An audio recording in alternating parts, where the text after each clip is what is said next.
निगडे तालुका पाटण गावातील ग्रामस्थांनी गव्याला लावले पळवून। निगडे हे सातारा जिल्ह्यातील पाटण तालुक्यातील एक दुर्गम गाव। आजूबाजूला जंगलाचा भाग आहे। हा भाग पुलाच्या माध्यमातून ढेबेवाडी खोऱ्याला जोडला गेला आहे।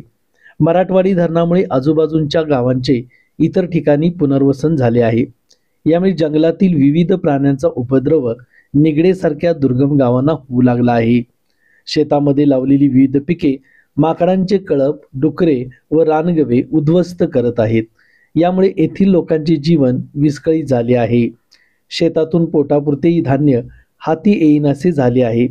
पिके थोडी जोमात आली की गव्यांचे कळपच्या कळप या पिकांची नासधूस करत आहेत। असाच कळपातून एकटा पडलेला गवा त्याचे दर्शन ग्रामस्थांना झाले। त्यांनी या गव्याला शर्तीने हाकलून लावण्याचा प्रयत्न केला, परंतु झुंडीने येणाऱ्या गव्यांना हाकलून देणे अशक्यप्राय गोष्ट आहे। काही दिवसापूर्वी अशाच एका गव्याने अनेक नागरिकांना जखमी केले होते। यामुळे या गव्याच्या दर्शनाने निगडे व आजूबाजूच्या गावातील ग्रामस्थांच्या मध्ये भीतीचे वातावरण निर्माण झाले आहे। वन विभागाने गव्याचा बंदोबस्त करावा अशी मागणी ग्रामस्थांच्या मधून होत आहे। रन फास्ट न्यूज चॅनलसाठी दादाराम साळुंखे, कराड।